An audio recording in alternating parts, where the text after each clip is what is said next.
I'm the scat man.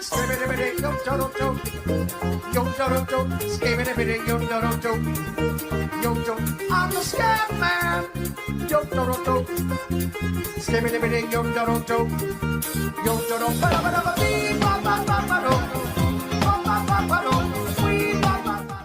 It's Friday. Welcome to Covers This Puck Prop. I nailed it. Redo it. Start it over. He's all rusty. Rusty.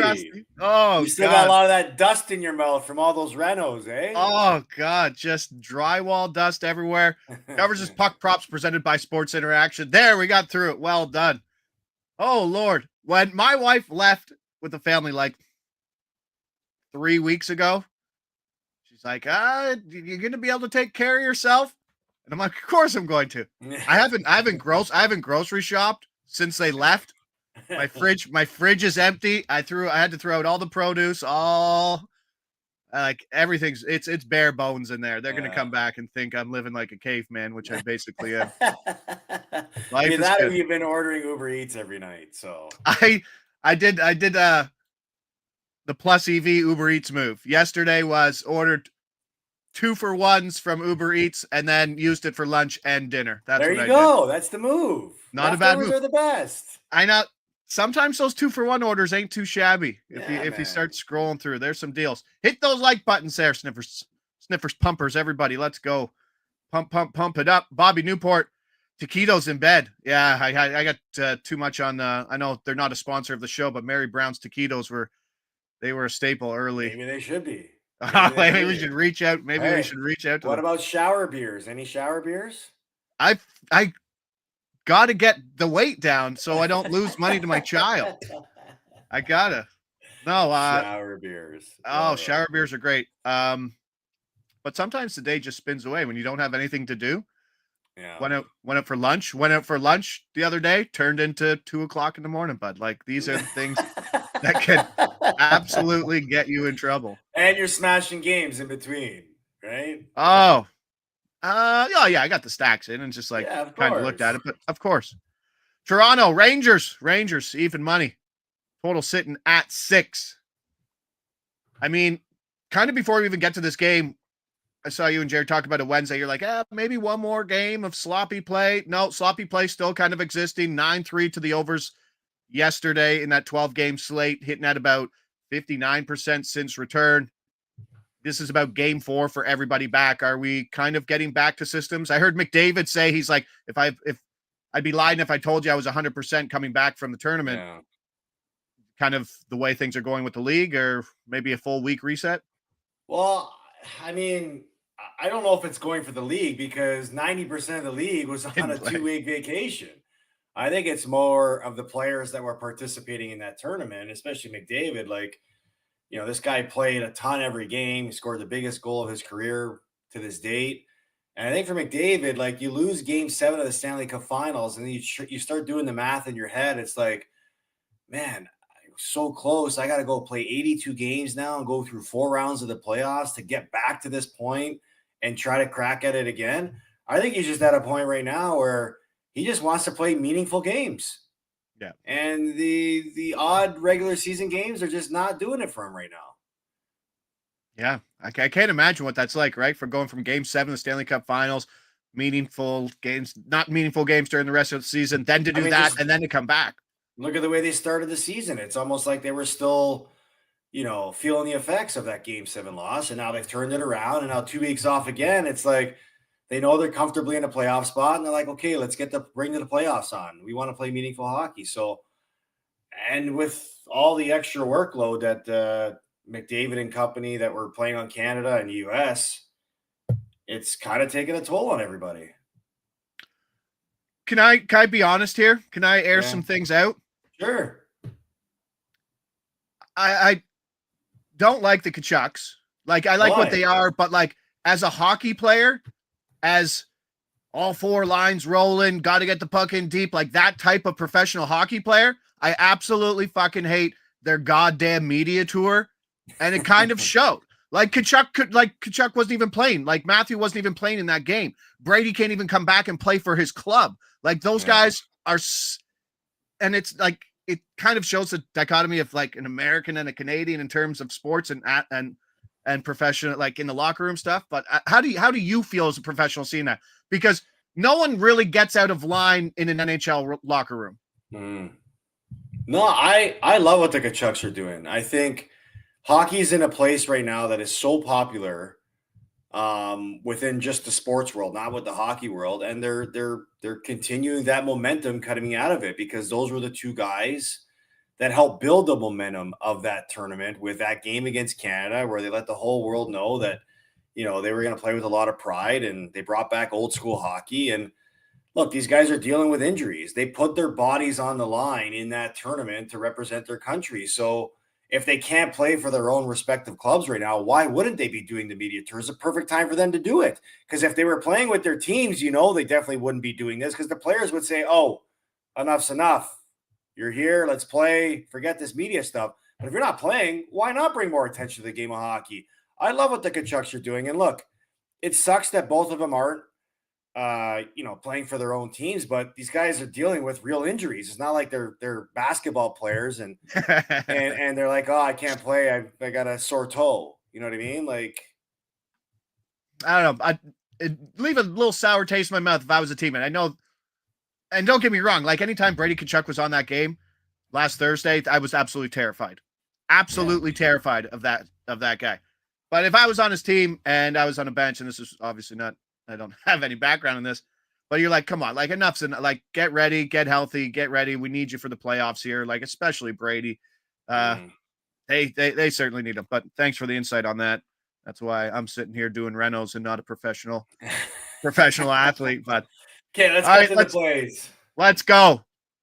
Toronto Rangers over 6. That's what we got here. Talk to me about Nylander. They said he was scheduled. He was going to be scheduled for the day off anyway yesterday. Where do you see? I mean, he didn't play overtime. Do you think he plays or not plays? Is this Willie you're talking about? Yeah. Oh, I think he plays. Okay. I think he plays. Yeah. And Tanev's done. What's the loss of Tanev do to that team? Ooh, that's a significant loss. And if you believe the reports coming out of Leafland of day to day, then you feel a little bit more optimistic. But day to day in Leafland has turned into weeks. And for Tanev, I mean, it's pretty obvious to notice the importance he's played in this roster with the way they play and just the things that he does on the ice that helps you win. He doesn't score goals, but he does all the other things really, really well, including blocking shots, playing physical, making smart plays in the D zone. And so he's going to be a significant loss. Nylander, like, the one thing that sort of encourages me about his situation is that this guy normally doesn't miss games, right? Look at his career. He had migraines last year in the playoffs, and everyone was like, wait a minute, this guy hasn't missed a game all year. He's been playing without that because he's got a migraine. But he did, and I don't know what's bothering him, why he didn't play in overtime. He was holding his hand. I guess we'll find out today if he's going to play or not. But I would lean on the side of him playing. Yeah, I like him to play too. Even if they plays his 15 minutes, I'm sure he'll find spots to play. Both teams a perfect 6-0 since the break. New York's third game after that ugly 8-2 loss in Buffalo, right? So it's like 2 games after you got your PP whacked, and then 2 games after you kind of forget that you're maybe not a great team that the Rangers are. So this could be a one-sided game. Might not be, but I think this thing goes both ways in terms of two-way scoring. So 2-2, 4-2, 5-3. I like it either way, especially with that Tanev injury. And Miller is day-to-day dealing with an illness, but he was in the last game, and he still played, so I wouldn't expect him to be out either. LA and Dallas. Dallas, minus 135. Money line favored over under sitting at 5.5. 2 stacks, 1 on each side. We're going Robertson and Hintz for plus 140. And on the other side, we're going LaFerriere and Byfield for plus 300. I'm getting 2 PP1 guys. I know they're like line 2, line 3, middle 6 guys, but that's a giant price in this game. And total sitting at 5.5. Cough button. Total sitting at 5.5. Don't have one. Total sitting at 5.5. But I mean, Dallas's offense looks great right now. 4+ goals in 5 straight. 3-0 to the over since the return. Robertson has 4 goals over his last 2 games. He's shooting a ton. And even the Kempe Kopitar stack is plus 180 today, which is probably the highest price that I've seen it all year. I'm probably going to take one shot. I don't want to overdo myself in a game that might finish 3-2, but those are the two sides we're going with here. Are you pro? Like, if someone asked me right now not to pick a Winnipeg, not to pick an Edmonton, not to pick a Washington, I think my first guess is Dallas for if you had to go with an outright still. Well, my pick before the season started was Dallas. Like, Dallas has been one of those teams that's been knocking on the door consecutive years, and they've got stability in that. They have a Norris Trophy defenseman in Heiskanen. He didn't win the Norris, but he's a candidate every year. And they've got incredible depth in their forward group. Granlund. So that Granlund addition's awesome. They just added Granlund. And here's the other thing. They could be adding more. Think of all the cap space that they have access to with Tyler Seguin being on LTIR, Miro Heiskanen being on ITR. This team could still add. And so they're not that team that, is on the highlights every day, but they quietly go about their business. They play good hockey. They get points, and they're a threat when they're at the top of their game. So I like Dallas a lot. I think they're still going to be a threat. And as Jamie McCara just mentioned, Seth Jones. What if Seth Jones goes to Dallas? Right? I mean, or there's talk about Erik Karlsson acquiring them. I think there's so much upside right now for Dallas, and they're one of my favorites. And the team that they're playing, LA, they've come out guns a-blazing out of the break, getting good goaltending. Drew Doughty has found another level to his game. They're getting balanced scoring, something that they struggled with all year. I think they could be a force too. Now, the only problem with LA is they could be playing Edmonton for the fourth year in a row in the first round. So, again, anything can happen, but both teams right now are playing really, really well. Seth Jones to Dallas. Oh, just slowly keep taking pieces away from Connor Bedard. Like, just well, I mean, do you blame Seth Jones? I mean, the guy's been there for a couple of years and has nothing good come out of it. He's like in that vein of like a Zach Werenski. Like, I know he's not going to ever put up those numbers, but like he can do that point per game if he needs it. All right. That's what we got for that game. The late game. This game's super interesting. And let's not forget that Dallas coming off, I believe they're coming off that loss to Columbus where they scored 4, still lost. So maybe a little bounce back for Dallas too. But minus 135 was a little enticing for Dallas in this spot, I thought. So I think that's the right side. 5.5. I did like the over a little bit just because of the way things are going on the ice right now. Minnesota, Colorado, 2 different teams, one on the road, one at home. They lost both their road games coming out of the break. They go home. Pretty easy win versus the Devils, I believe. And our buddy Val Nichushkin's back, and we're taking him for 3+ shots, plus 105. Why not? Why not? Second line. There's an interesting thing. I couldn't find anything on it. Like, it was Arturi Lehkonen on PP1, but if you go to the game log and see, they both played the same amount on 5-on-4. So there could have been a switch in the middle of that game.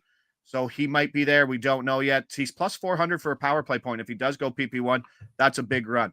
Minnesota, embarrassed last night in Utah. I know you haven't had to do this trip before, Utah to Colorado, but is that about as hard as it gets in terms of a schedule spot? Utah, doors blown off. Maybe a bounce back, but now you got to go to altitude and face Colorado, who has rest advantage too. Yeah, like I said, isn't Utah part of the mountains too? Isn't that thin air as well? Maybe. I don't know. I've never been there, but regardless, it's Minnesota's in tough, man. Yeah, their roster's not good. Regardless of the schedule matchup, they're in tough. They're missing too many of their good players. And I think for Minnesota, a team that's operating this year with a different pay skip, salary cap than most teams, because they're carrying $14 million, I think, close to $14 million in dead cap hits with the Parise and the Suter buyouts. I'm actually surprised to see where Minnesota is. So maybe it's catching up to them now that, as much as they've been able to tread water and, play above expectation, these injuries that they have are massive, and it's tough to fill those type of voids with guys like Kaprizov, Eriksson Ek. They've got some injuries on defense. I think it's just finally catching up to them. But you got to give credit to Utah too. Like, Utah's a team right now. They're healthy. They've got a ton of assets that they could go and spend at the trade deadline if they have thoughts of getting better. And, they're a team that's in the playoff mix. But for Minnesota, even with those guys in the lineup that I just mentioned that aren't playing, this is still a tough schedule spot for them, which is why Colorado is that much of a heavy favorite at home at minus almost 270 right now. There you go. Utah is altitude, 300 meters less than Denver. You'll feel it. Feel it, yeah. All right, but that is interesting. So I'm sure a lot of the schedule now will go through. If you're going to go play Colorado on the back-to-back, you probably are in Utah the night before just to make that a little less of a deal on your body. Yeah, shot on goals. That's what we're doing with Val. He had 5 shots on goals, all coming at 5-on-5 in his first game back. Could get some legs underneath him. And like I said, Minnesota's kind of in a tough spot here. You can load up on that top line. I don't think I'm going to, but it's a pretty good spot. Fleury was a net last night. They had to leave him out there for all the goals. So it will be Gustafsson, who's been up and down. I believe the McKinnon, Natchez, Lehkonen had 3 goals and 4 assists in the New Jersey game, kind of poured it on. But, I mean, they were no-shows out of the gate, but that was on the road. We know that they're at home. Would you play Toronto Rangers over 6.5 plus 114? No, because I don't think you price in the flat 6 push, don't lose any money issue within it, right? Like you get the 6, you kind of like, okay, not going to lose money. I'm happy with that. Yeah, the 3-2 at the empty netter, right? I mean, that's it, right? And that's how you escape. That's how you escape that 3-2 game. And then anything over that is a bonus. Yeah, that's nice. Right? They pull the goalie with 3 minutes left. You get a quick empty netter, and they're like, "Oh, let's keep the goalie out." One more, right? Yeah, there's those outs, right? And then you'll be happy with that. But like just to get the 6.5, I don't think so. I think Andy Francis, our boy, is calling Jason Robertson an absolute scam star. He's been on him all year. I think Jason Robertson is a better spot because now the Granlund line, like they're running who's like Stankoven's like on the 4th line. Like that team's so loaded. Like Jason Robertson probably gets some matchups versus 3rd pairing defenseman, which probably no other 1st line guy gets to see as much. He has a really big advantage. So hopefully he takes advantage of that. I don't know. I know he doesn't like him, but like Minnesota's running Freddie Gaudreau as their number 2 center right now. Like that's trouble. Yeah. All right. So Colorado wins big, I think, today. Dallas and the Kings, I could see both teams getting 3 there. For some reason, that seems like the greasy one that could be surprisingly on the over. And then Toronto, the Rangers. I wouldn't be surprised if Toronto rolled in there. But they might have to play the catch-up game like they did in Boston. So I think that one can go either way, but I like both teams to score. That's where we are. You're the only person saying that, Andy. That's okay. Stick to your guns. They tell you you're wrong, tell them to shut up. That's how we do that. Friday in the books. What is Josh going to do Friday night? I got to run a baseball practice, and then I don't know what to do after that. Maybe some gin and sodas, bud. That's where we're going. There we go. Right, put the feet up. Order 2-for-1 pizza. Taquitos in bed. Taquitos in bed. Thank you, producer Mick. Shower beers. All right. Friday. Appreciate everybody there. Have a great weekend. Pumpers pump. Sports interaction. Appreciate it. NHL Puck Props on covers.